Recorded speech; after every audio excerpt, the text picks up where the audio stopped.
والله يا عباد الله وطيب يا وطيب لماذا الشغل يرجع ويستريح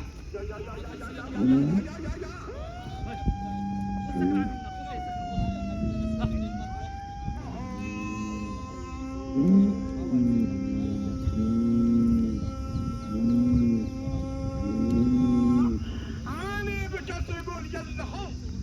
والدمع غرقني يا الله يا الله من يوم يقول جهل معاني يقول ما يفارقني يا